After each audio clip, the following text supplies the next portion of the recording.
We are back at the Alders Street Recreational Complex in Orangeville, Ontario for a Mother's Day afternoon affair between the Gloucester Griffins and the home side McMaster Northmen.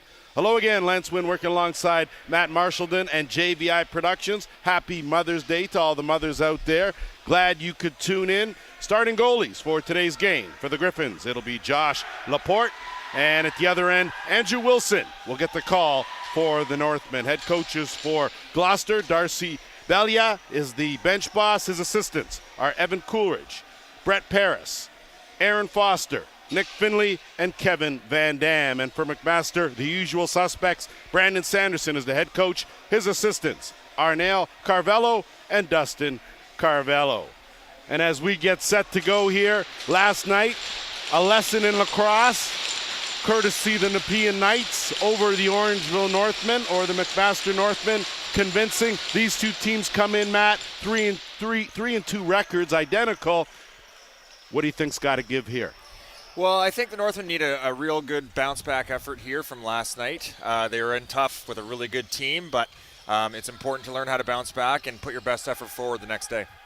Of course, Gloucester coming off a loss yesterday and a good rush right off the bat from the Northmen, a chance, and they open up the scoring. Excellent transition lacrosse. Liam Stadnick with his first of the game. Yeah, nothing fancy here, just a good loose ball by Stadnick, and he just gets on his horse, runs right through both Gloucester players, and comes in, nice hard fake up high, and goes far side. Overhand bounce shot. We might as well bring that along because we're going to see that early and often, Matt, for sure. And as I was saying, Gloucester coming off a loss last night, 11-7 to Oshawa. So tell me, how tough is it for the turnaround? You play last night and then you're back at it again early this afternoon. Yeah, it's tough for these Eastern teams. They got to come out, they got to get up early, travel about 6 hours, stay in a hotel, then play again the next night.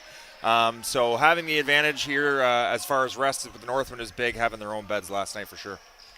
Griffins now to work on offense, trailing by a goal, swing it around, and it's Nolan Byrne on that left shooter spot. Byrne sizing it up, tried to put it through a crowd, went off a defender, 5 in the shot clock, picked up and moved up now by Landon Patter. Patter is going to put on the brakes, he'll give way. And to work, Ty Van Wart had a solid game last night in the losing cause, but back at her again today. I think if you're the Northmen, you got to feel maybe a little more confident about your opponent today as opposed to coming into yesterday's game. Yeah, just simply the reputation of the team isn't the same as last night, and like I said, getting a good start was important, and Orangeville was able to do that here. Still working that left side. Good defensive play there from Aiden Doig, and on the run, trying to chase that down, Logan Marshall. He will come away with it. On him is Julian Belair. Back to the top.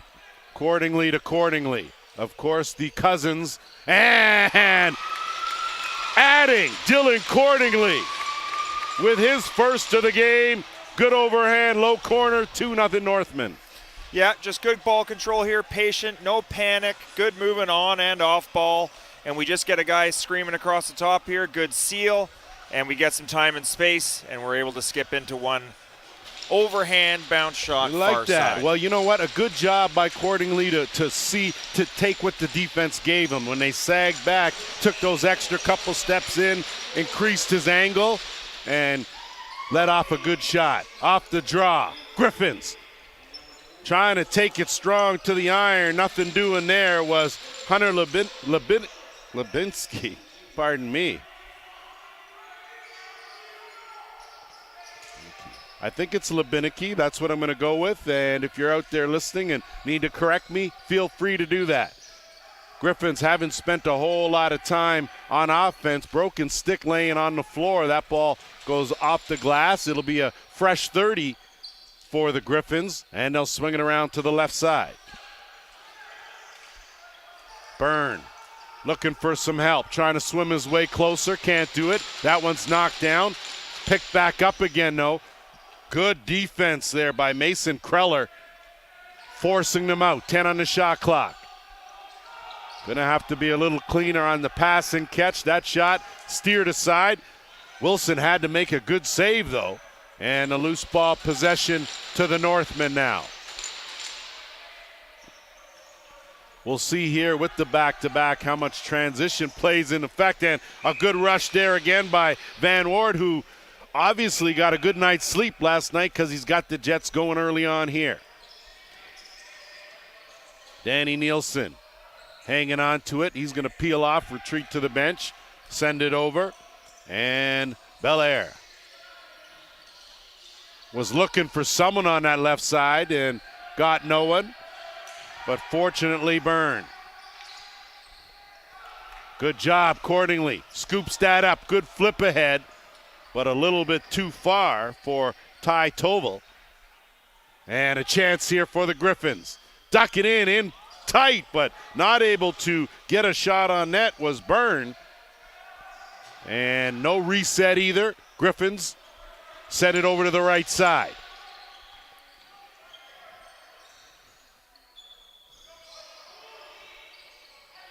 Lebenecki trying to pocket the quick stick, couldn't do it. Another good save there by Wilson. And time now for the Northmen. So already in yesterday's game, Matt, the Northmen put together a solid first period. The issue came in the second and the third.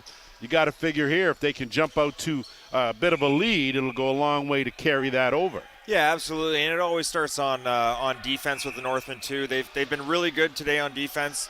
Gloucester guys have had a couple of opportunities, beat their first man, but the help has been there both times. So, Gordy Power racing around. He's usually in the mix of a few things offensively and defensively. Does a great job killing penalties on the roll. That screen and roll gone. Loose ball, 10 on the shot clock. Bouncing back out. Marcelo Carrero had a couple of goals in last night's losing cause, but a sniper for sure. Griffins, good defensive stance as they hold now and go to work on offense. Belair swinging around. Lebenecki looking across and not able to pocket that pass. Northmen now will work the other way. They've got numbers, 3-on-2. Van Wart over, looking for the finish. That was a beauty finish right there as Ty Toval buries his first of the game. Yeah, just a textbook 3-on-2 here. We get good running up the floor with the ball here. They get it to the middle, crease, and he runs into the pass, goes across the crease, and shoves it back far side. Great goal by the Northmen. And I like what Jack Fitzpatrick did there. When he caught that ball, he took a step back to create an angle, zipped that pass across the crease for the easy finish. And that was something they weren't able to do in last night's game. But when you're playing a Peon, you just don't have the time that they have just that little fraction of a second longer against the Griffins than they did against the Knights. Exactly, yeah. Not having this unrelenting pressure that they had last night is definitely helping them get settled in here. Carrero just missing that top corner. Ball going to go the length of the floor, and a good job by Wilson to be aggressive and get that going the other way. 3-0 lead here for the Northmen, trying to bounce back after last night's loss. Accordingly, Cade will swing it around, and may not be the first time the Cordingley cousins have played a little catch together, looking for power in front, knocked down. Good job there by Ethan Parkhouse to get a stick in the passing lane. And now the Griffins have been stymied. Haven't had a lot of very good quality shots here in the early going on Andrew Wilson. And that's due to the good defense by the Northmen. Back to the top, down low, and what a save there by Wilson. Good job doing the splits. And in transition, numbers here for the Northmen. Logan Marshall had a notion, surveys, he'll pull it right back out, send it over to Dylan Cordingley. Cordingley's shot steered aside. Good save there by Josh Laporte. And a fresh 30 here for McMaster. Cordingley dips in, dips out. Pass doesn't get caught cleanly. They recover. 10 on the shot clock. Looked like a check-in from behind. No call there. Kick back out. Cordingley's quick shot. Almost snuck that one 5-hole. Laporte had to make a good save there on a good shift, and almost another turnover. And it is. Chance here. Landon Patter. And he buries it. Oh, what a difference a night makes, I tell you. 4-0 for the Northmen. Everything just going right for the Northmen in this first 7 minutes or so of the game. Starts with a huge save down the other end that could have been a goal. We come down, have a great shift, and then Gloucester just makes an easy mistake here to for the ball to come off the boards to number 3 here, Ty Van Wart, who makes no mistake in getting that and capitalizing on their mistake.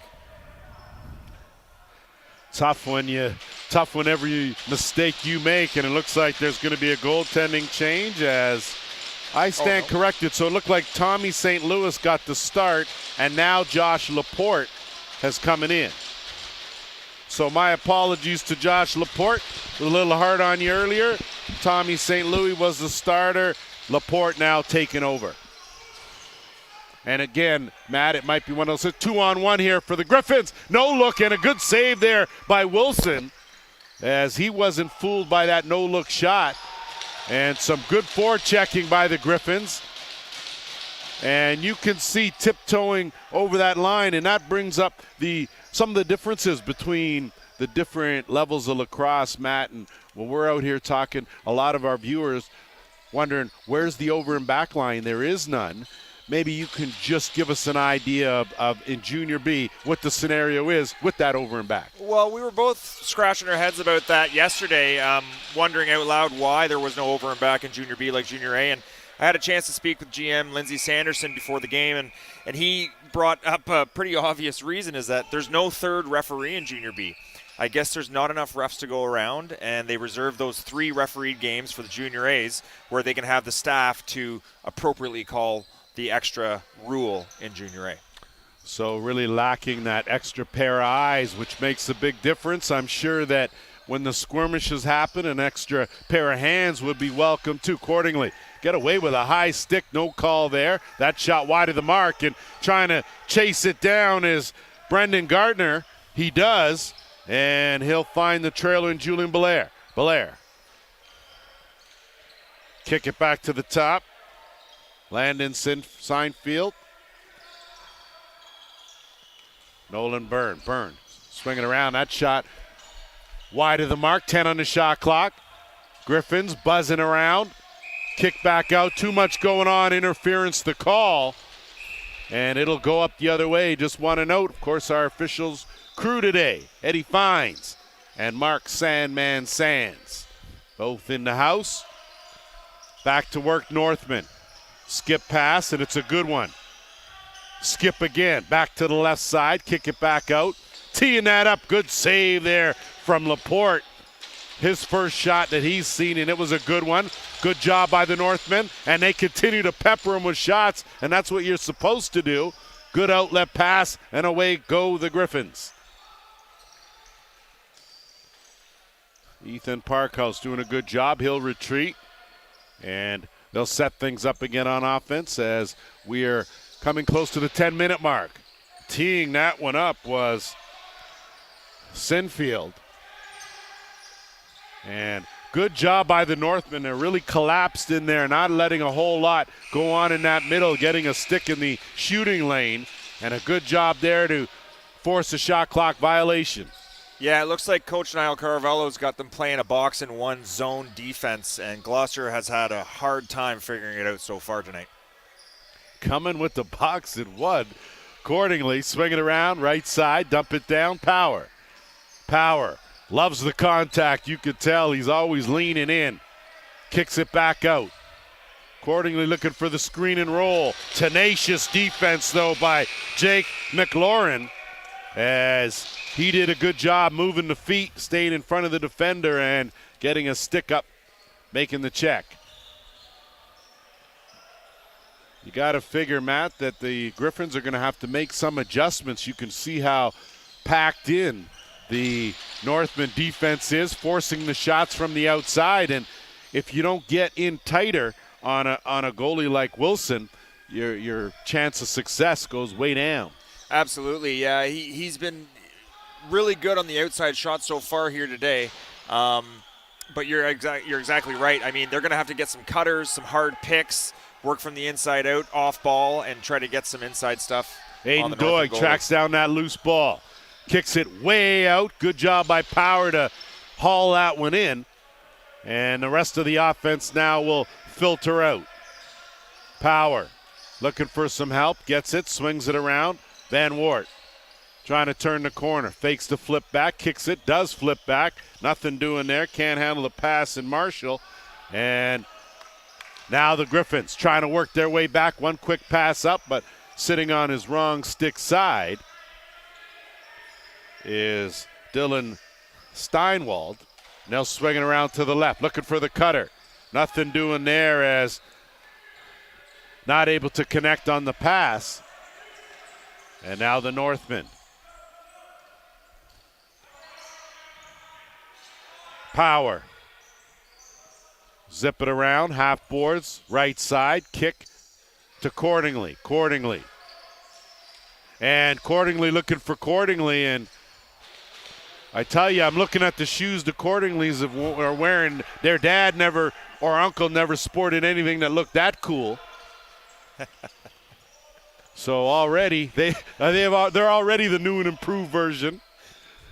And that brings me to, of course, we'll have Uncle Troy and Troy Cordingley with us to start the second period. We'll be able to pick his brain about a few things. And in the meantime, between time, Graydon Stokes legging it over the timeline. He'll pull up, hold up, wait a minute, flip to the offense. They'll go back to work.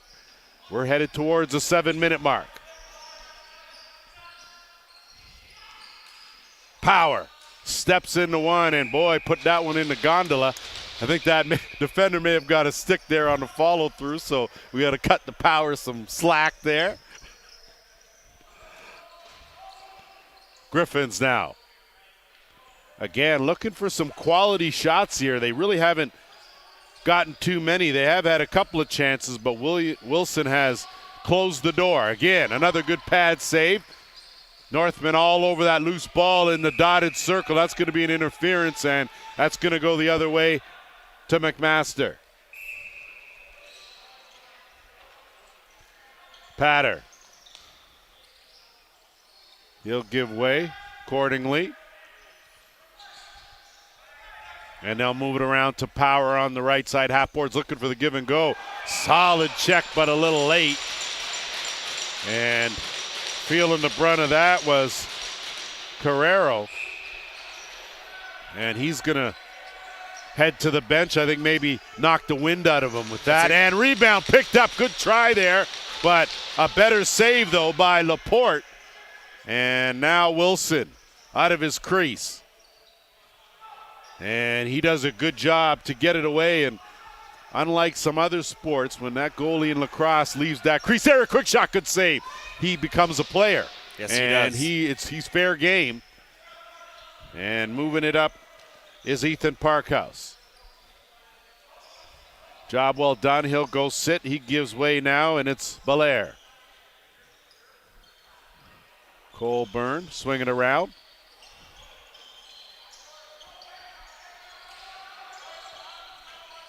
And finally they pocket one. And it's Aiden Pazchek who gets the Griffins on the board. They trail now 4-1. Yeah, I was talking about working inside out. You see 19 rolls into the middle guy on the strong side and just is able to get a lane to pass through there. 25 for the Northmen, a little late to the party there on the back door. Great finish, great job by the Gloucester Griffins to get on the board. Well, that was the first time really that the Griffins had gotten a shot from point blank, from in close, and they took advantage of that. But again, good job by the Northmen with the defense collapsed inside that dotted half circle. We'll see here if the Griffins have made a consistent adjustment or if that just was a one-off kind of thing as they're back to work off the draw. Making a good move is Lebinicek. I think it's Leminiki. And now in transition, but thinking better of it and pulling out was Preston Gear. Rebound, tried to sidearm that in the far side. Nothing doing there by Van Wart. And now off to the races. Griffins, wrong stick side, easy one for Wilson. And we say wrong stick side to our viewers, opposite of hockey, correct? Your stick in lacrosse should be pointing towards the center to be on your stick side, and angles, right? Right. It's easier for a hockey player to take it off the boards if his stick is on the boards, where lacrosse, you can always tuck it in and protect the ball a lot easier than you can with a hockey stick. So having it to the middle of the floor, the stick to the middle of the floor, you have more options and better angles for shooting. Pass up on a shot from Cordingley. And Parkhouse now will give way. Griffins still hanging around in this game and getting a step, flipping that out was Belair. They pocket the rebound, under 10 on the shot clock. Northmen tighten the D. Trouble now. They'll send it up the floor. And ball loose. Battling for it is Toval. He comes away with it. And those are the battles you got to win if you're going to win a game of lacrosse. Got to get the loose balls. Tough to get that pass inside, though. Looks like the Griffins have gone to collapsing their defense as well and trying to force the shots from outside. And they now head into the offensive end. Landon Sinfield out there, slides it over, and it's Nolan Byrne. Byrne dumps it down, looking to get it back, swinging around to the right side. Good fake, quick shot, good save. So a chance there from Jacob McLean, and McLean not able, though, to beat Wilson. Northmen now, under 3 minutes to go here, first period. Accordingly. Bounces back out, swings it across. To Accordingly. He peels back out. Good defense, swings it down on the screen and roll. And looking across for the tic-tac on the toe, nothing doing there. I think the idea was a good one, the execution not so good. But I don't know, you as a coach, you never really fault guys for trying to make a pass and include your teammate. Right, exactly, and that was a great play. It was just, again, a case of probably shooting before catching on the far side. Pass was great, it was open, just a matter of the execution there from the young Cordingley. McLean with a good underhand trying to go through the 5-hole, and a better save, though, by Wilson, who has been stellar between the pipes here in the first period. Double team, almost forces the turnover, and coughing it up is Keaton Walsh. Chance for the Griffins. Not able to capitalize first time. Sinfield back there battling for it in the corner.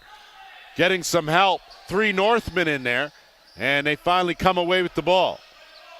Good job by Gear. Now he's going to race it up into the offensive end.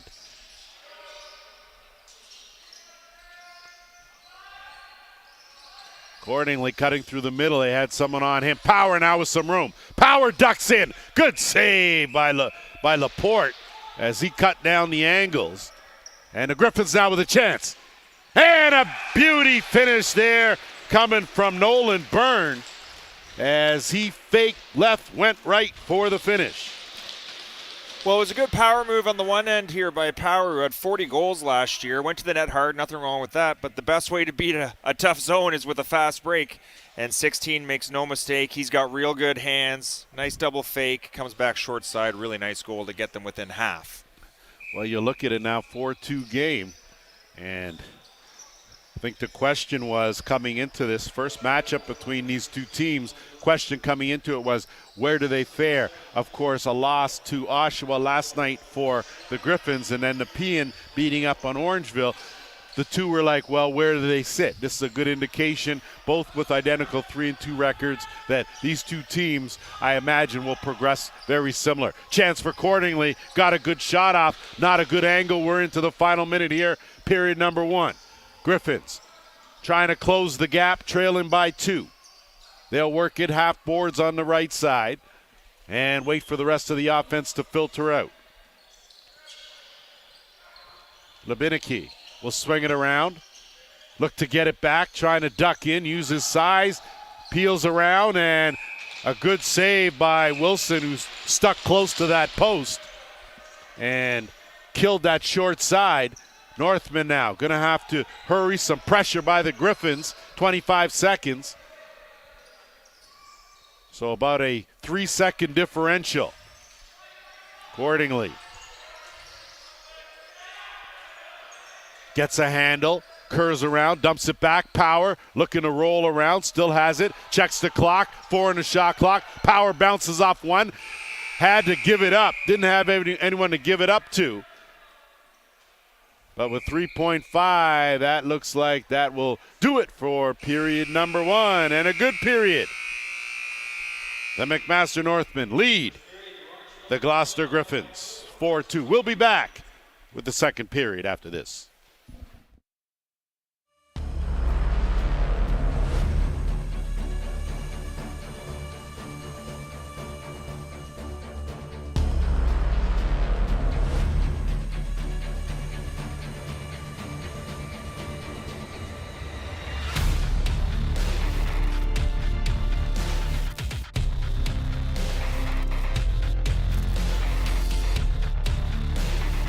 Running a business? Having issues getting your products on time and seeing your prices skyrocket? Ontario Packaging and Distribution Centres is here to help. Ontario Packaging is helping Dufferin businesses save time and money with over 2 million products available. Ontario's one-stop shop for everything you need to run a business, warehouse, or restaurant here in Dufferin. Want to put your company logo on your boxes, tapes, or poly bags? Just give them a call. From packaging and shipping supplies, boxes to bubble wrap, to janitorial, and their new full apparel catalog, OPC really has it all. Over 2 million products in stock. See the difference hometown shopping makes at Ontario Packaging Centres. Supporting our local community from 70 Centennial Road, Unit 3, Orangeville.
Welcome back as we are here at the Elder Street Recreational Complex here in Orangeville, Ontario, getting set for second period action. But before we get to that, have a celebrity in the house in Troy Cordingley, head coach of the National Lacrosse League's Vancouver. And Troy, you, I know, have been around the game now. Got to be close to 50 years, if not 50. You've seen a whole lot. Maybe just tell me what do you think has been sort of the biggest change or the biggest evolution in the sport over the last, say, 30 years or so? Well, that's an easy one. It's definitely the athleticism and the speed.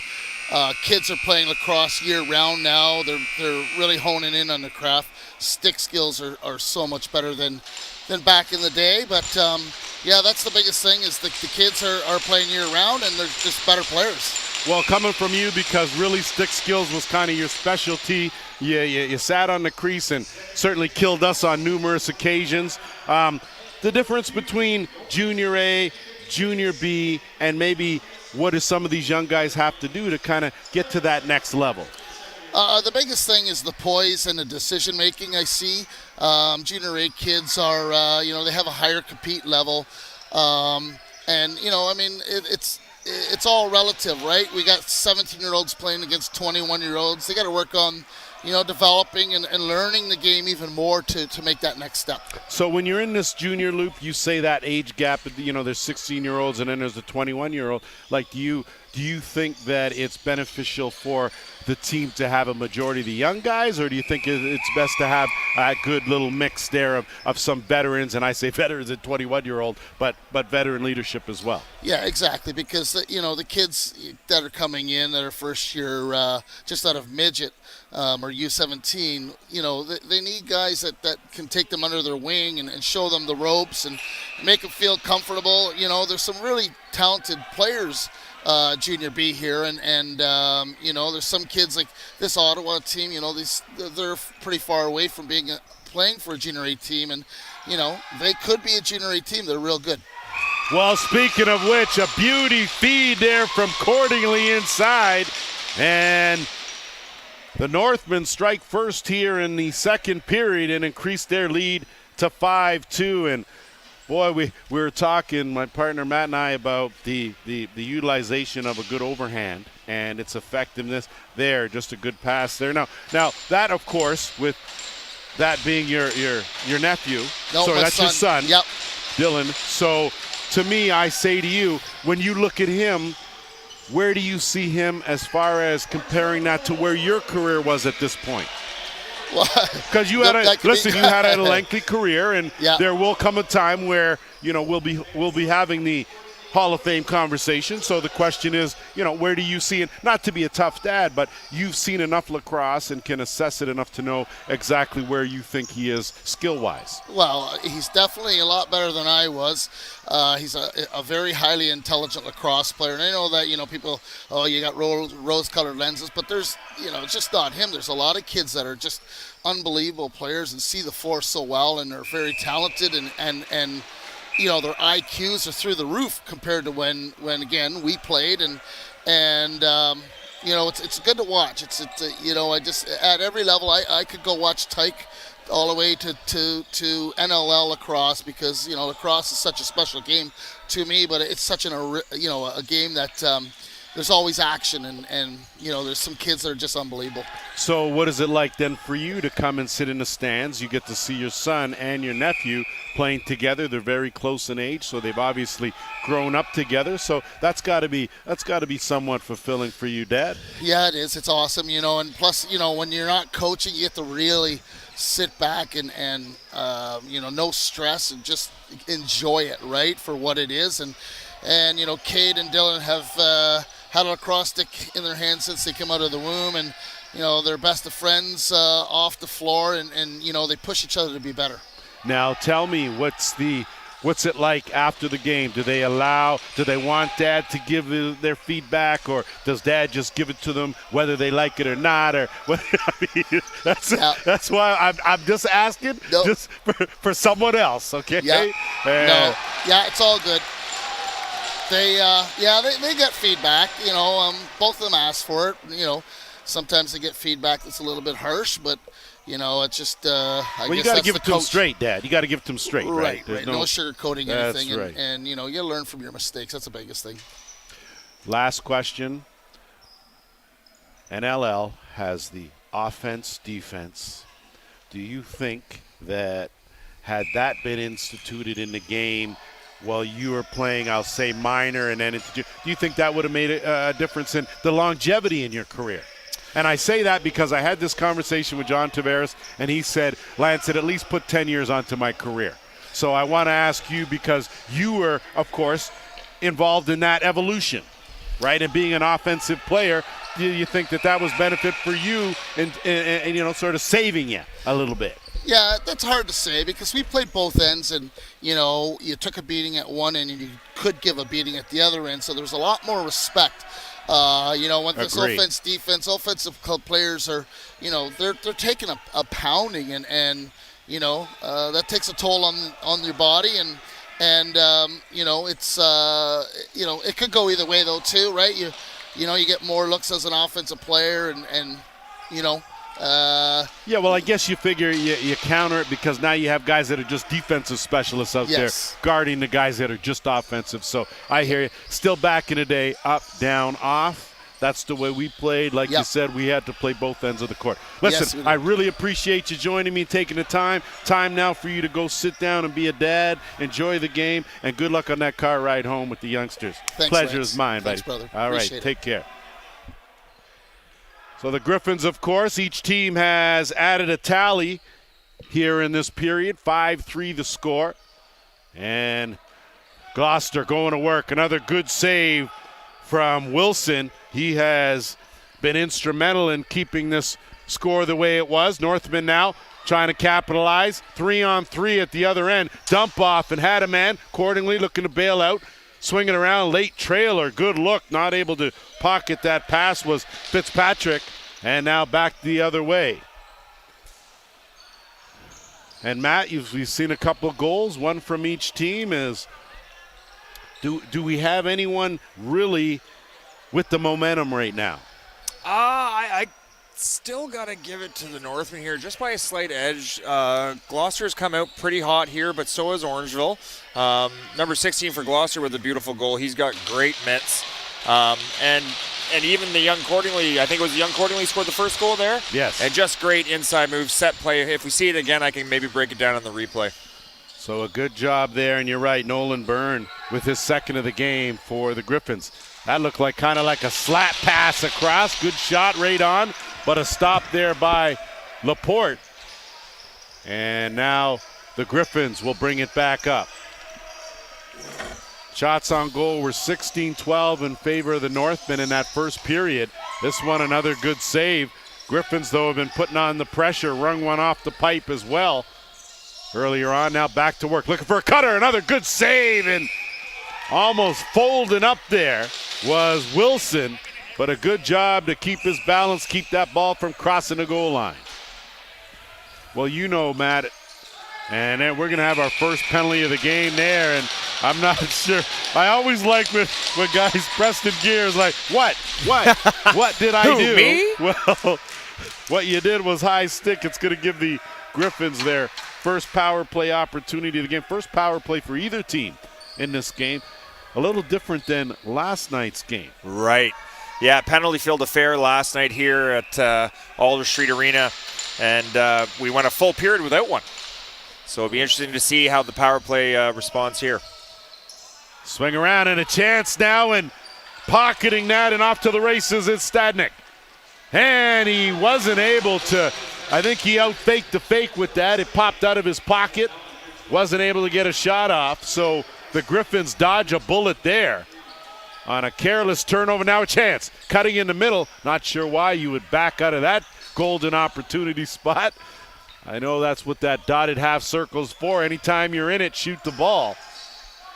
Griffins work it around. 10 on the shot clock. Looking for the dump. Good defense there to knock that down by Stokes. Stokes ahead.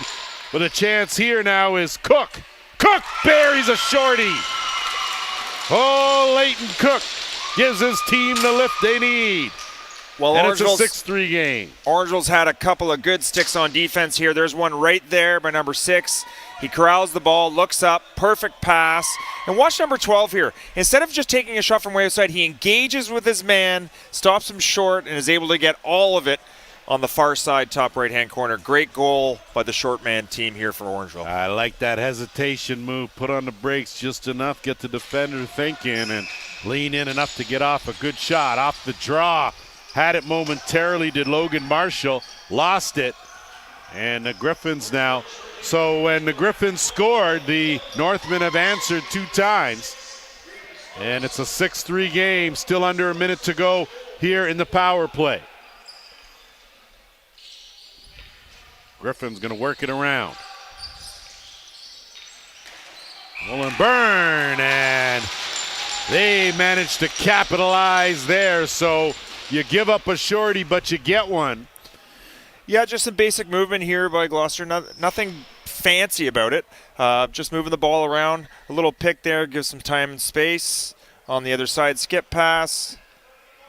And they cash in. But anytime, like you said, anytime you can wash and come out unscathed basically from a penalty, it's not too bad. Hunter Lebinicki with his first goal of the game. And the Northmen now with possession. Looking across Cordingley, and thought he got that in the far corner, but I think that Laporte got just enough of that shoulder pad on it. Cordingley out to work here. Skip pass across. Power gets one off, and too much bounce on that ounce. That's in off the netting, and it'll go back the other way. 2-goal game, so the Griffins still hanging around. Certainly anyone's game here. Yeah, this game's far from over, that's for sure. McLean swings it over. Team's back to full strength. Lebinicki pop it back out. Swing it across, and burying that with a good overhand was Landon Sinfield. Well, Gloucester clawing their way back in this thing and almost have it tied up here with within 1 goal, and just some good picks inside out. Again, they skip across, pops out on the far side, and just too much time and space. You see the Orangeville defenders are standing on the dotted line. They need to be about 2 or 3 steps out further to get sticks on that shot. But again, good effort by Gloucester, and we have a game here. Pulled to within 1, a big goal there by Sinfeld. And looks like we are, I guess goalie's just taking a bit of a break there. Much needed. So with just under 12 minutes to go here, it's a 6-5 game. Crowd starting to get behind their home team here. And off the draw, it's going to be Gloucester that has possession. And I asked you about momentum, and during that time you could see the Northmen when they got that shorthanded goal, but right back with an answer, the Griffins. Skip pass there.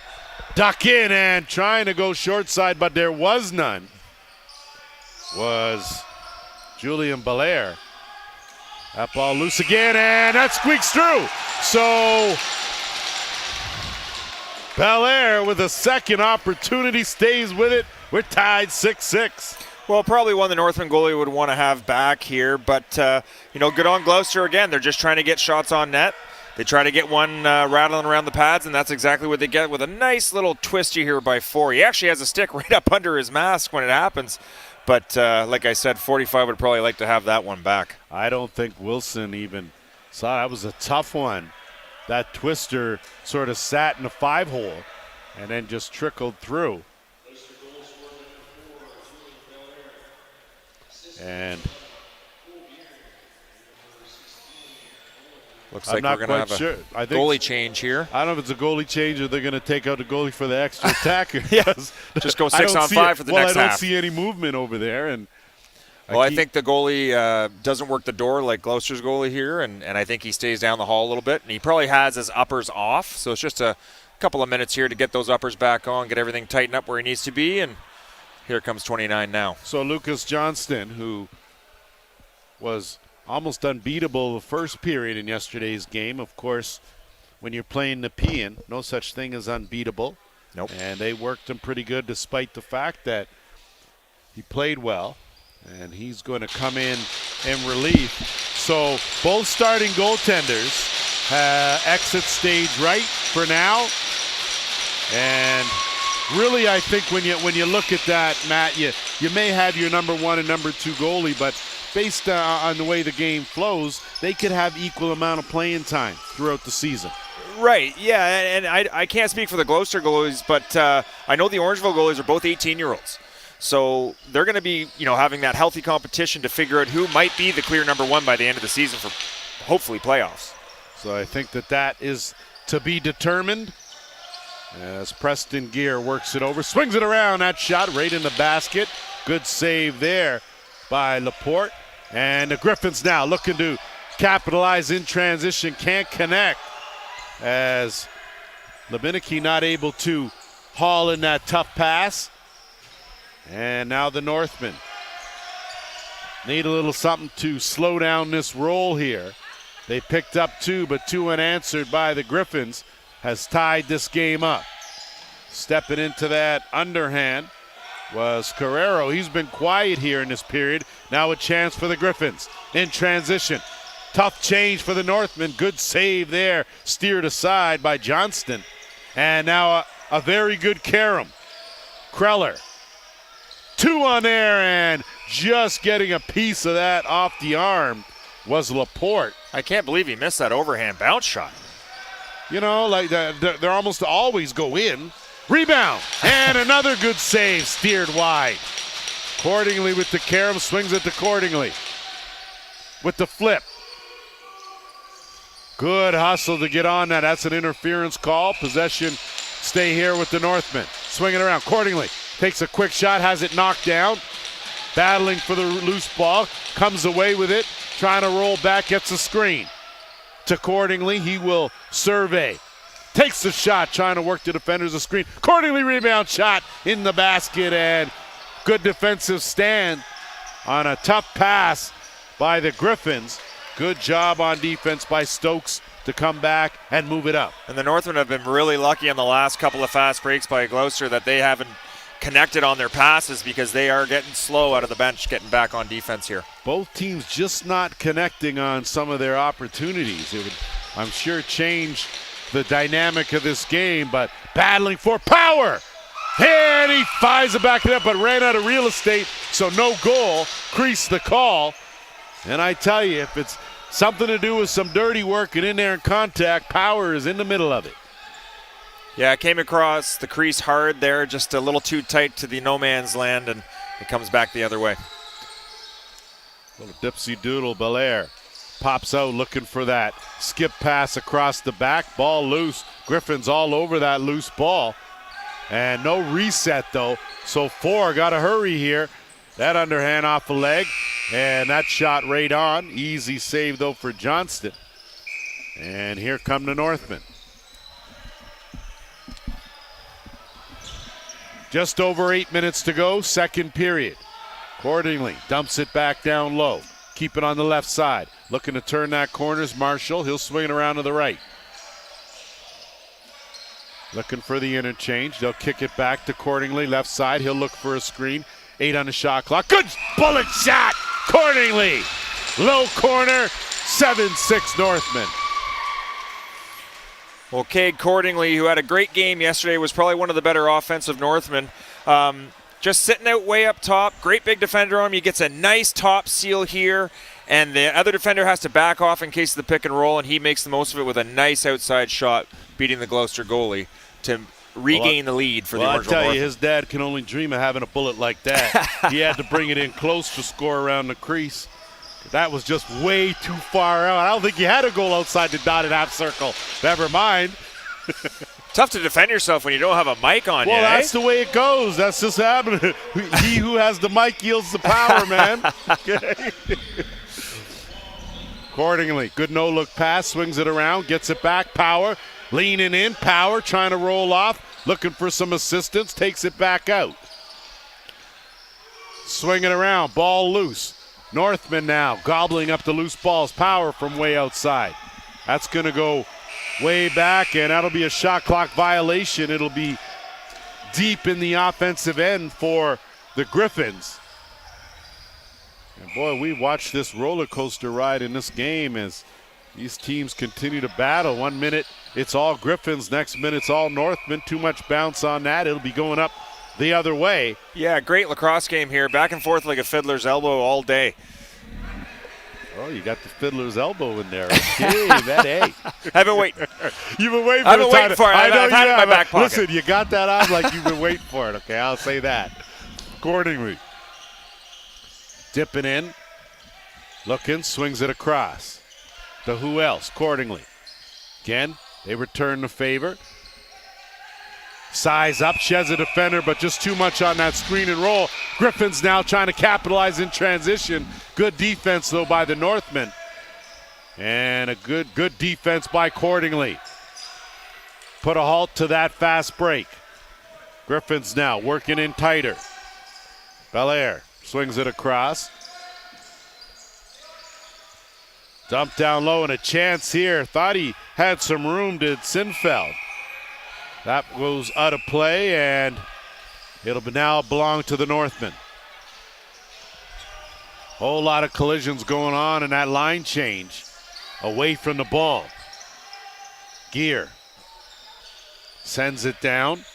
Van Wart working inside. Good chance there by Cook, and I think he may have rung that off the pipe. That almost looked like it went into me, in and out quick. But what a save there by Johnston as he comes up big. And that could be one of those scenarios. Great save at one end, opportunity at the other. We'll see if it pans out off the back door late. There's that opportunity, but another good save at that end. So a chance for Holton Marshall. And a late hit will give the ball right back to the Northmen. Yeah, Holton Marshall, number 28 for the Northmen. There's a young rookie. His stature doesn't scream rookie, but he does have good hands and has had a decent game here tonight so far. Another good save by Laporte. And that pass lobbed up, almost a bit of a suicide pass there. Good job by Parkhouse to protect and haul it in. And now the Griffins set things up as we inch toward the 5-minute mark. Ducking in but being harassed was Byrne.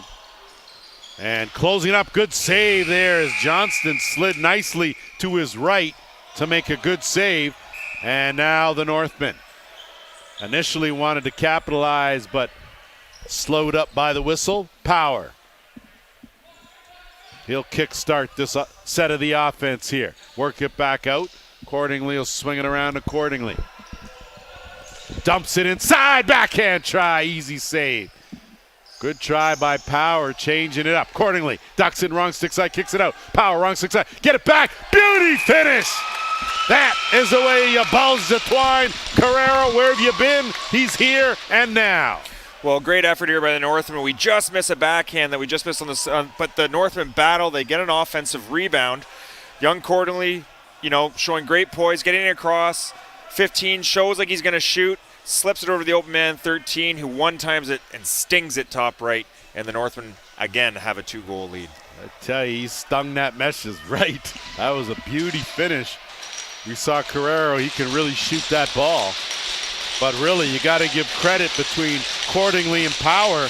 Did a good job of finding the open man in a better position, because I thought Power had a good opportunity to shoot, but gave it up for a better, higher percentage shot, and that's what good teammates do. Right, yeah. And he has shot from pretty much everywhere the last 2 nights, so he sold like he was going to take a step towards the net and maybe held that goalie up just a little bit to give his teammate an extra time to put it in the top corner. Northmen regain that 2-goal advantage now. They've got possession here off the draw. Carrero feeling all right. Taking that in and through was Stadnik. Good double team by the Northmen as they put some forechecking pressure on the Griffins. Griffins struggle but managed to get possession and move it up into the offensive end. Putting on the Jets. Albert Sam, he will kick it back out. Rest of the offense now out there. Going to the overhand rebound, collected. So a good job by Lebinicki, but not able to get a shot off. Ball loose. Plenty of time on the shot clock. Good job by Belair to hold on to it, but then he airs it into the gondola, and the possession will go the other way now to the Northmen.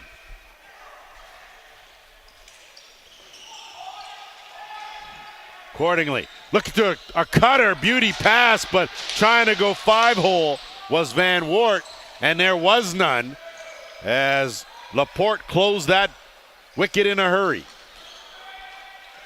Good forechecking now. Griffins working into the offensive end.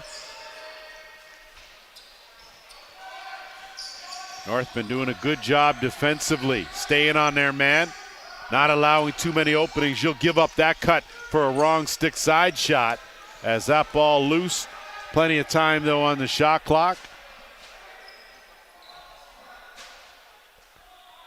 These two teams though pretty evenly matched, Matt, when you see them out on the floor. This, of course, 3-2 records identical, but it doesn't necessarily mean that they're equal on the floor. This is the case, I think, here today. Yeah, they look pretty evenly matched, like you said, and there's been times where the Northmen have looked so much sharper in terms of just like catching and passing tonight, and then there's been times where Gloucester's kind of reminded me of Northman's skill level last night as far as catching and passing, and then they come down and have a really high skilled play. So, like you said, two very evenly matched teams, and we're into a good one here. Ball loose in the corner, and Northmen are going to come away with it. Johnston scoops it up, airs out the outlet pass. Northmen now don't have the numbers yet offensively. Good transition defense from the Griffins as we're into the 2-minute warning. Second period. That pass zipped by accordingly and right into the pocket there. So a good opportunity from Leighton Cook's already got a short-handed goal. That creased the call there. So now the Griffins will move it back up. If you're Orangeville, you got to hope or you got to want to at least keep this 2-goal cushion taken into that second intermission. Yeah, I mean, only a minute and a half left here in the second, and I think both teams, the next goal was really important. Aiden Doig with some good help side defense. Battling for it in there is Marshall, and he lays enough lumber down to have the shot clock expire. And now the Northmen with just over a minute to go here. And how big would it be if they're able to pocket one and potentially increase their league power? Accordingly dives and crease the call there. Griffins now trying to work it up in a hurry. And instead an errant pass will give it back to the Northmen. And Stadnick. He had a couple goals in last night's game. Been quiet here so far. Has one goal here today. Well, it'd be interesting to see if Orangeville's able to, score, obviously, but if they're able to get a shot and get an offensive rebound here, they might have less than 30 seconds on the play clock, so might have an opportunity to set something up with a timeout. Accordingly, maybe one fake too many as the Griffins are going to call a timeout, and good effort by Accordingly, just better team defense there. And so if you are now, and Matt, I'm going to put you on the spot. Sure. If you are coaching this Griffins team, what's your game plan? 26.9 seconds left. Shot clock's off. So what are you doing here? Are you taking this clock all the way down, playing for one, or are you going to want an early one and maybe get the rebound and a chance for another? Well, I think the goalie's going to come, so I believe you'd probably wait till about the 7 or 8 second mark to run something. I think they would keep it simple. I think they've had some success with swinging the ball east-west with a skip pass instead of exchanging through the top. If they can get some of their bigger bodies to kind of crash and bang in that center, that one man in the middle to kind of get him out of position because he is the help guy, and just try to create as much confusion as you can and try to spread them out as much as you can and hopefully get a clear shot, and the closer the better for this Gloucester team. Well, that all said, of course, and you know that you spend enough time coaching to know what you tell your players and what they do aren't always the same thing. So, that's what makes it the challenge is getting the instructions and then executing them. Right, yeah. So, you talk to to a lot of people in the lacrosse world, and oftentimes they say that the biggest difference between Junior A and Junior B is game sense, and taking what's given to you and not panicking, and just having again that knowledge of what's going on in front of you, because it always doesn't line up like X's and O's as you plan it sometimes, so you have to adjust on the fly. Here we go, 26 seconds left. Griffins are going to hold tight, like you said, net empty at the other end. And we've seen this backfire on a number of occasions where a shot takes a bad carom off the backboards, goes down a lot, and it results in a goal at the other end. But game clock now at 7. Here come the Griffins, trying to pull a goal closer, and instead it's an interference call. Net's empty, 3.7 seconds left. Northmen are going to have to hurry, not able to get their goalie back in. Going to have to take the shot, and not able to get it off was Aiden Doing. 2 periods in the books, 8-6. McMaster Northmen will be back with the third after this.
Welcome back as we get locked and loaded for third period action. Lance Wynn alongside Matt Marchton. Glad to have you with us as we get set here. And Matt, when we talked, we didn't allude off top of the game because at this point in time in this division, a lot of these teams missing some of their key players, whether it be school, whether it be hockey, whether it be another set of lacrosse commitments. Missing, though, from last night's game, and of course we mentioned that there were quite a few skirmishes, let's say, but Orangeville in particular short down 3 of their guys. Yeah, and the most notable would probably be Evan Brake. He leads all goal scorers this year for the Junior B Northmen, and he had a pretty ugly-looking hit from behind into the end boards on one of the players from last night. Colin Thompson got a third man-in penalty, which is an automatic sussy, and Connor Costigan, interesting one. I've never seen this actually called. I knew it was a rule, but he ended up taking a penalty in the other team's change box. So you can't see it from the vantage point of our camera, but in front of each change box there is a large, long rectangle where you're allowed to release players when you step in there. And when you take a penalty in there, it's an automatic game misconduct. So that's what those 3 players are serving, and it's given an opportunity to some younger kids to step up and show what they've got here to Coach Brandon Sanderson. Well, if you can't deal with a bit of adversity, then you're probably not on your way to any kind of championship. So early adversity for the Northmen. They seem to be handling it okay, leading this one 8-6. Accordingly, lets that one go, and delayed penalty going to come here. And for just the second time in this game, we'll have a power play. This time, no, it'll go to the McMaster Northmen. Yeah, So, a lot of difference between last night's game and today's game for sure, penalty-wise. Well, yeah, special teams certainly not a factor at this point, although the only power play that Gloucester had, they gave up a shorthanded marker, then came back after that and scored 2 in a row to get back in it. But here come the Northmen now, and you can see that box in tight inside that dotted half circle, working it around. Accordingly shot just wide of the mark. They're able to collect the rebound, no reset, 10 on the shot clock. Send it back around. Work it, 2-man game at the top. Big shot let go, and looking behind was Laporte. But nothing doing, and out of the back door, Griffins with an opportunity, and they bury it. Landon Sinfeld with the second of the game, and one shorthanded goal deserves another. Well, the Northland coaching staff is just irate with their players. It looked like someone didn't come off the bench, or they missed 27, let him run by them, and he just gets a clear-cut breakaway and puts it home. Sinfeld just under that crossbar, tough one, and no chance there for Johnston. So a minute 20 left now in the man advantage, and the Northmen want to make it look like it's a man advantage and not a man short situation. So accordingly out there, Power out there as well, as is Carrero. And Van Wart working in tight was Power, couldn't get the shot off. Good defense, Griffins now. Good job laying the body, slowing up but still going is Parkhouse. And a good save by Johnston as Ethan Parkhouse, shorthanded, got a good opportunity in transition. So that's 2 now. 2 opportunities given up by the Northmen here on this so-called power play. Gonna have to tighten things up. I believe they've only got one shot. Power swings it around. Gapping that and finding the back of the net. Ty Van Wart. First of the game.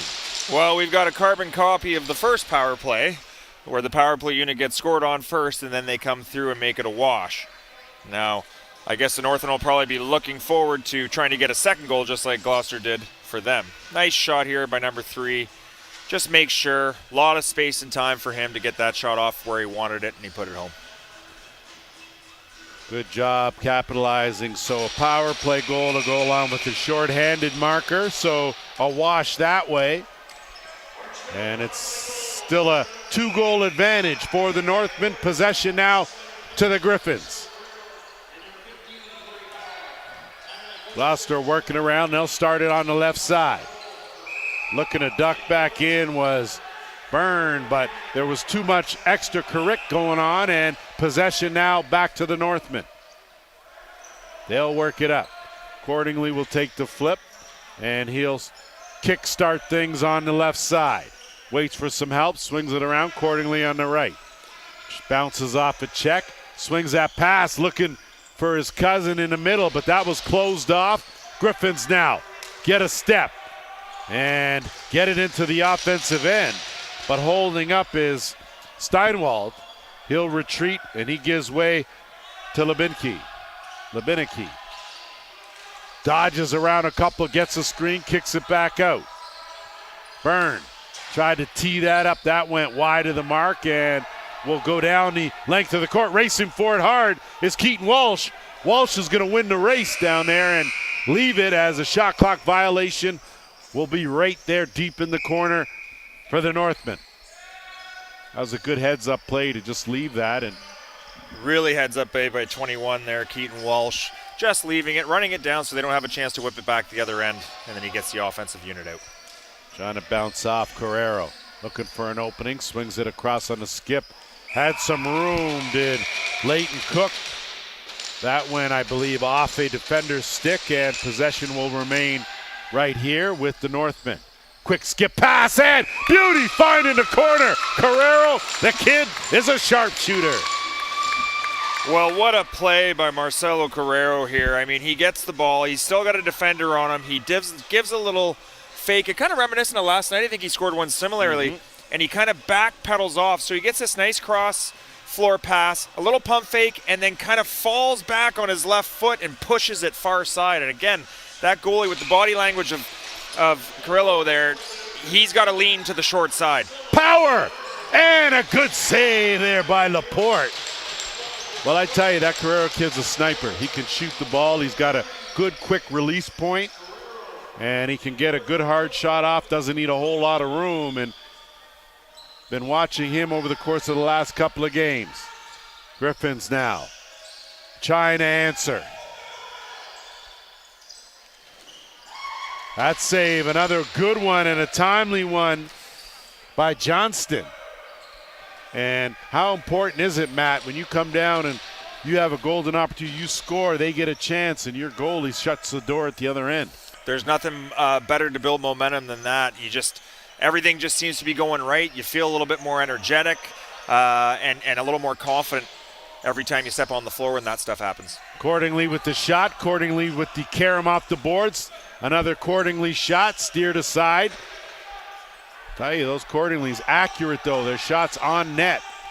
And if you're a coach, that's what you like. At least you got to make that goalie work, make him make a save. And the Griffins now in the offensive end. They need something. They've gone into a bit of a lull here. Screen and roll, and in tight. Good save, Johnston, and he does the walkover just to remind Jacob McLean whose house it is. Good piece of officiating by Fast Eddie Fines to just let them play on. That ball there, loose now. Good body, but a little too much of it will give possession to the Griffins. I know you know all these old school references, okay? I know we're speaking the same language, so I just throw a couple in there. I know you know what I mean. You're working a lot of stuff in here that I don't know if any of the young listeners know what's going Probably on, not. but all us old farts know exactly Listen, what you're talking about. youngsters out there, just pay attention to the game, all right? Let your mom and dad handle the commentary side. Ball loose now. Picked up. Griffin's got a chance, but perfectly positioned was Johnston. He's come in and done a fine job in relief of Wilson. And now the Northmen will try to move it up with Cordingley. Cordingley flirting with danger there. Last man gets by a defender. And then another. Draws the double team. Good flip, timely. Golden opportunity. Able to tee that up was Holton Marshall, but right in the 5-hole basket. Griffins now, the other end. Peeling back out, Albert Sam. Sam going for a bit of a run, looking for some help. Kicks it back out, left side. Backhand pass around, nothing doing. Good pass in the middle. Sam swings it over. No look pass. That was all clogged up. Northmen had that covered nicely. And now moving it up in transition is Walsh. Walsh will give it up. Cook. He'll wait for Van Wart. Van Wart will swing it around. Power out there on the right side. Carrero has the Northmen's last goal, and another point blank shot. This time it was Leighton Cook with a chance. And that's one of those things where you gotta get it on net, gotta make the goalie work. Exactly. Tyler Van Ward made an excellent little dump play in there for a nice soft spot shot, and like you said, we gotta connect with those on the net for sure. Trying to work his way in, Colburn. He's going for a bit of a run and gets a shot off before hitting the concrete, and Northmen now trying to capitalize, leading by 3 on the run. Marshall, wrong stick side. Good decision, though, to not take that shot. Gets roughed up on the boards. That's going to be a checking from behind call and draws a penalty. So good work by Logan Marshall. As a job well done. Yeah, Marshall ran the floor really, really well there. And like you said, I mean, I don't know how old he is, but he doesn't look very old to me. And what a veteran presence he had there, and just squeezing that, taking care of it, taking care of the ball, protecting it, and then eventually drawing a penalty. Great job by him. We know that taking that shot would have been a wasted shot. No angle, so power play back to work. 1 for 1, giving up a short-handed mark as well. Accordingly tried to feather that one on the far side. Nothing doing. Great swim move to get out of trouble by Albert Sam. Runs into the double team now, and accordingly trying to do the stick check, and it's going to be a delayed penalty call, so the power play is going to be short-lived. An empty net for the Griffins out there for the extra attacker. Trying to get something here. That shot, good save by Johnston, and tough call, I think, accordingly trying to get the stick check and just came over the top. Yeah, and I think the Northman bench was upset there because I believe the Gloucester player had an undone chin strap. Now, I'm pretty sure that's a penalty, and it's a chintzy one, don't get me wrong, but I think Wally had the ball in possession, and his chin strap is just flapping all the way around here. It was clearly undone before the slash, and it was a bit of a late call by the official. That's a tough one. So we'll play some 4-on-4 here for just under a minute. Dubinicki sends it over. Didn't have the angle and burn, and going the other way. So the Northmen with a chance now on offense. Tough one when you have a power play and it gets negated, but different when you're up 3 than when you're down 3, Matt. Right, and it's just another excellent effort by Nolan Beer, number 16 for Gloucester's. Screen and roll, and that shot goes wide of the mark. So well executed play, just didn't have any finish. Power lets it go on target.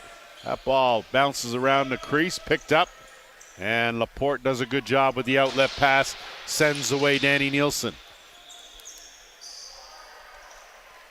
Just over 10 minutes to go here, third period. Good hesitation move, but having the angle closed off did Johnston. And now McMaster going to try to work again, and the game has just kind of slowed down just a bit, Matt, as I think teams being a little more deliberate here, trying to get a better or higher percentage shot. And maybe 2 games within 24 hours has something to do with it as well here in the third period. Maybe has a lot to do with it. I'd like to think they're doing it deliberately, but I think the legs may not be moving as quick as they were, say, yesterday around this time. Good cross-checking right there, and a little extra correct, but always good to see good fundamental defense. And these young kids don't understand the most effective check is still a good cross-check. Absolutely. You get it on the inside of the elbow, on the bottom hand of anyone, and it makes it real difficult to do anything with your stick. See, some of those old school tricks still work, fundamentals, and a chance here for the Northmen. And burying it it one more time. Liam Stadnick on the fly. Well, it all starts in the defensive end here with Stadnick.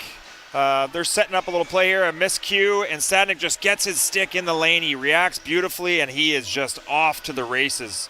Very fast, and as you can see, he makes one little move and then just jams it short side, and it's a great goal to give the Northmen a 4-goal lead. Man, he's been working those top corners. Second shorthanded goal. And again off the face-off, another chance. This time a good save by Laporte. So 2 power play opportunities for Gloucester. 2 shorthanded goals given up.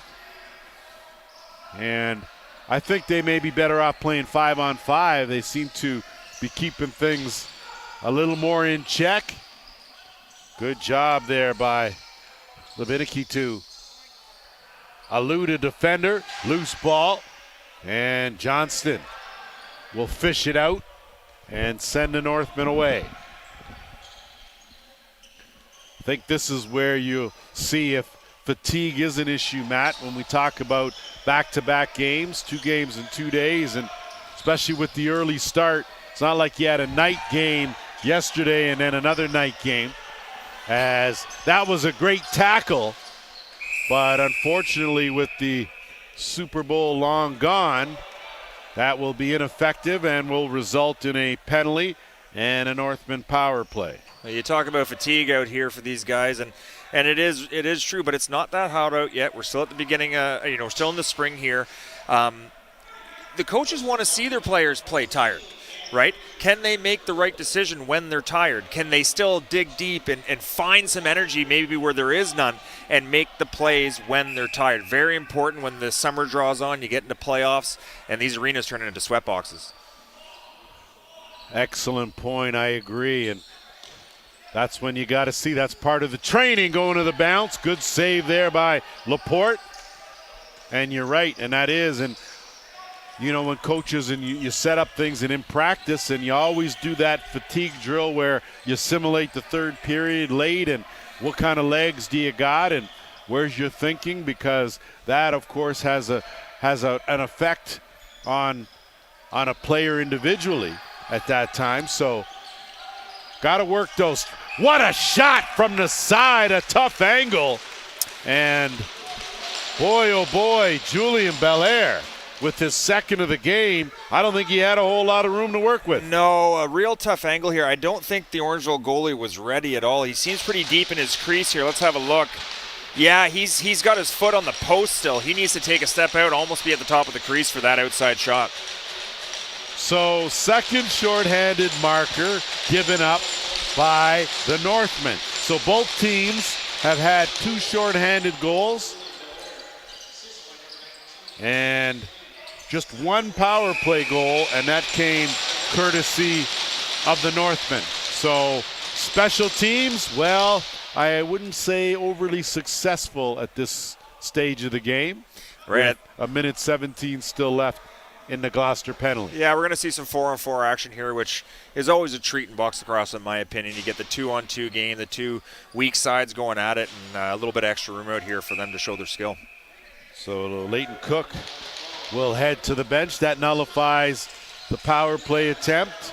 And like you said, 4-on-4, Matt, and Griffins trying to close the gap here, trailing 11-8. Northmen now. And a little too casual, ball loose. Griffins jump on it and not able to capitalize, as it looks like it may have touched a rafter and be a dead ball. Possession to the Northmen. They dodge a bit of a bullet there, a little careless in their own end. Yeah, we talked about that fatigue and making right decisions, and that decision's there. You got a flat-footed defenseman. You just want to take an extra few strides and get him out of your passing lane and make that play instead of just pulling up and throwing it through sticks. Carrero finds Cordingley, gets it back. 30 seconds left in the 4-on-4, and too much on that screen and roll.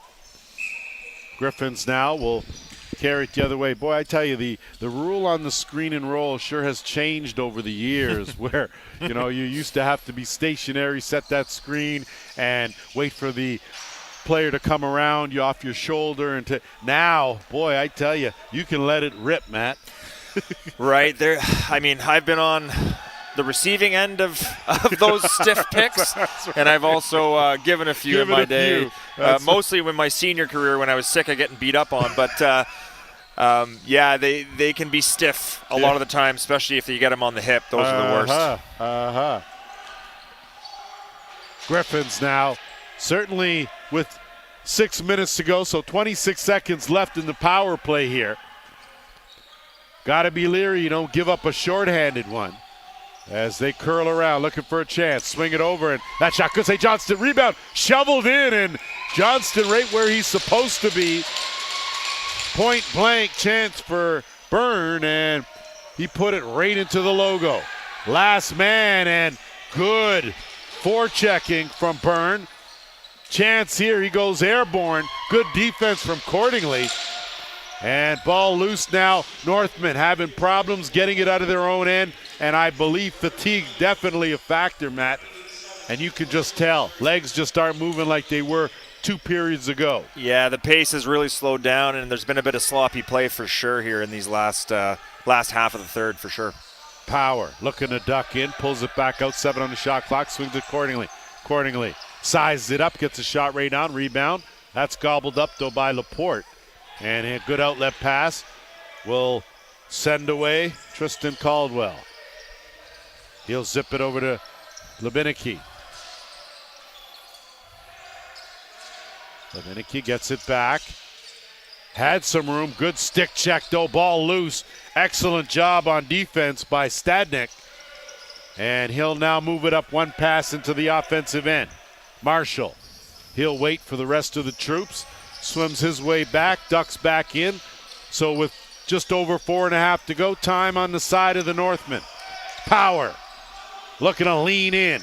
He'll curl back out, send it back to the top. Guerrero's quick swing around. Ducking shot, steered aside. Rebound.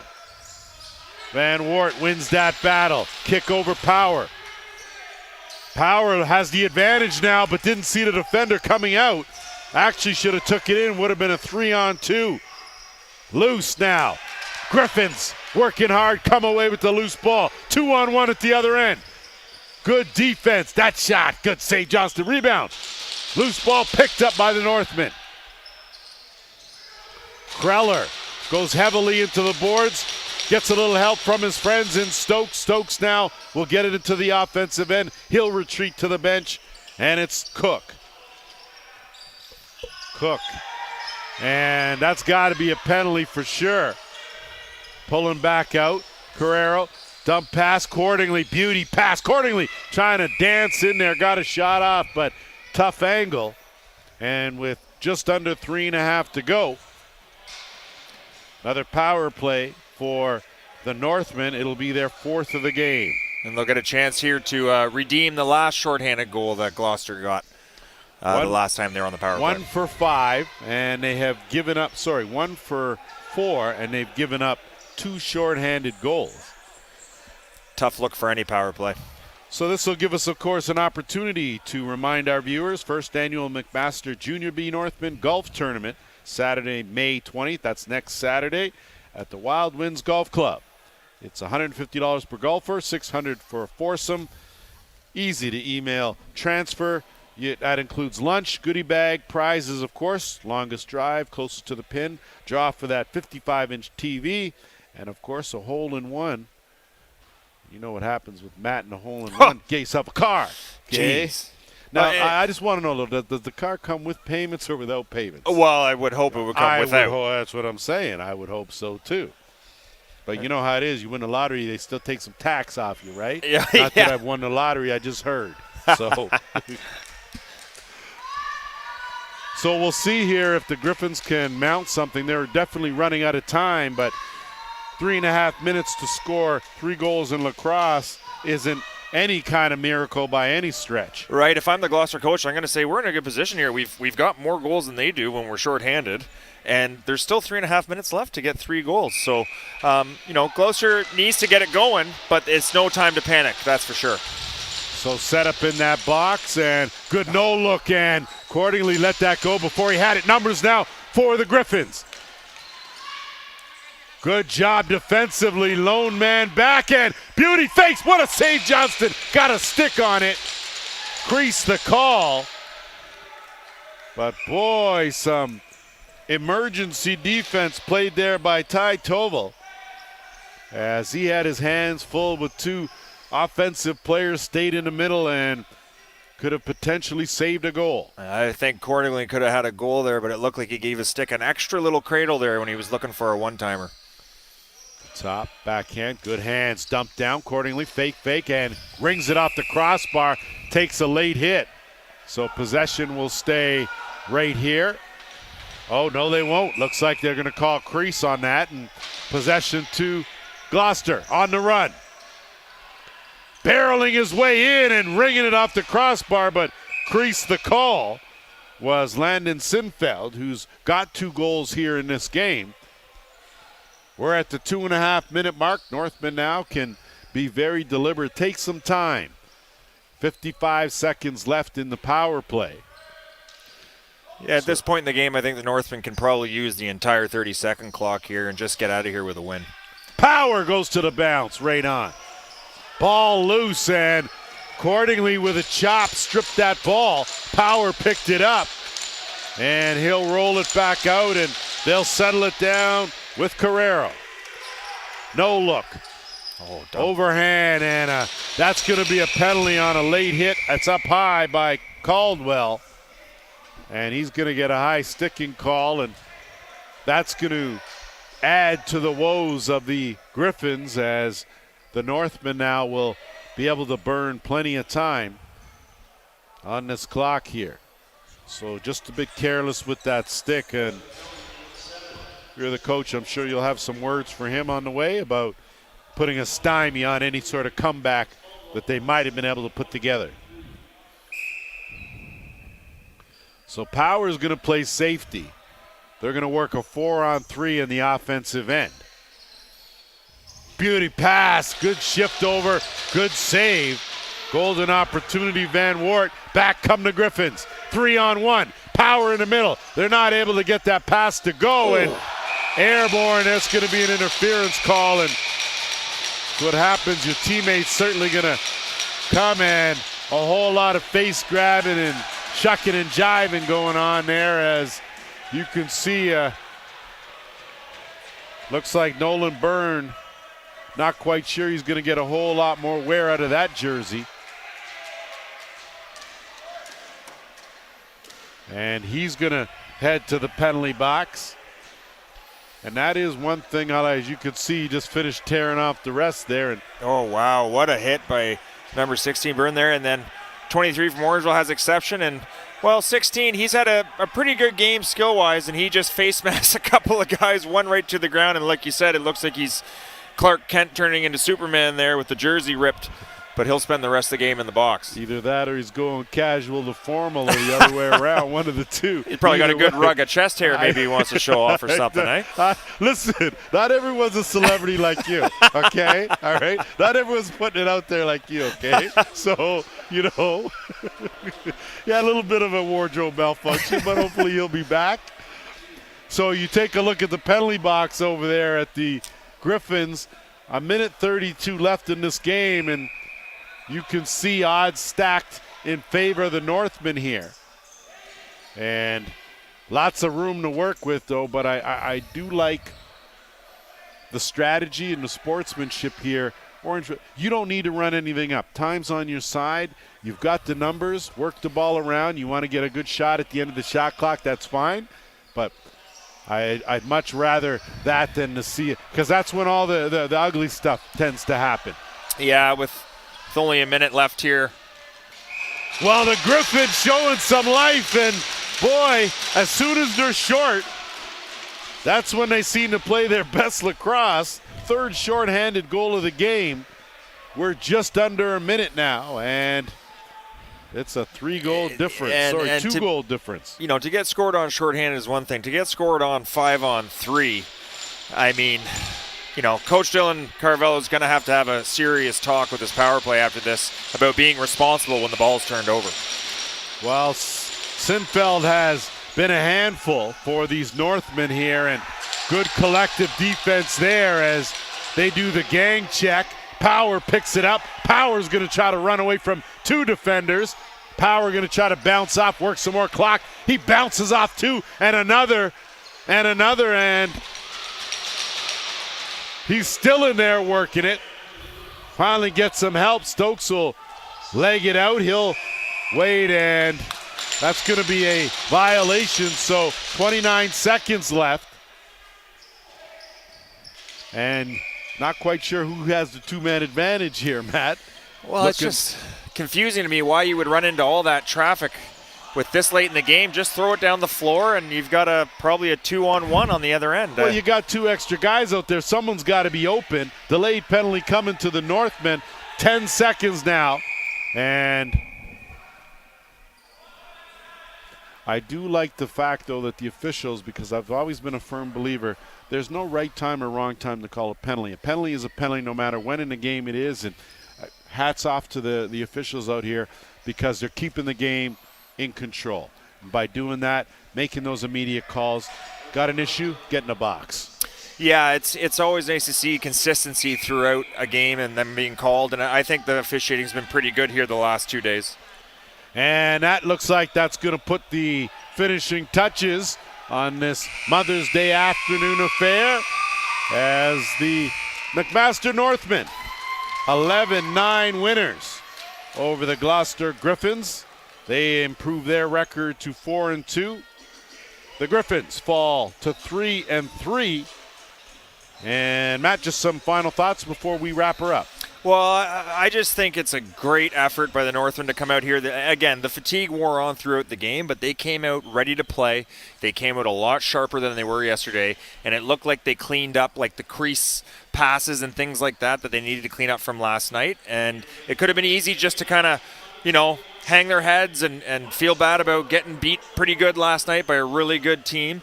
But they came right back, got on their horse, and got it done here today on a Sunday afternoon. So a good bounce-back effort by the Northmen. They come away with an 11-9 win. That's going to do it for us here. On behalf of my partner, Matt, I'm Lance Wynn, the JVI production crew.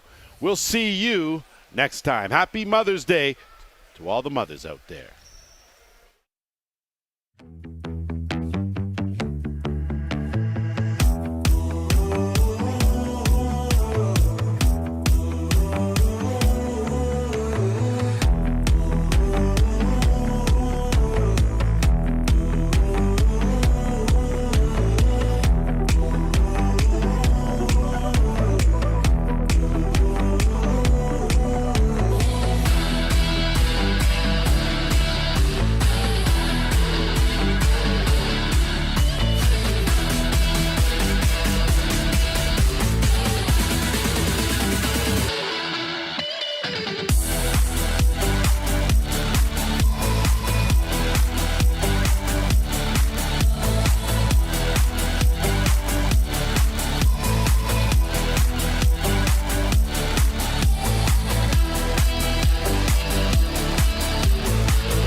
Running a business? Having issues getting your products on time and seeing your prices skyrocket? Ontario Packaging and Distribution Centres is here to help. Ontario Packaging is helping Dufferin businesses save time and money with over 2 million products available. Ontario's one-stop shop for everything you need to run a business, warehouse, or restaurant here in Dufferin.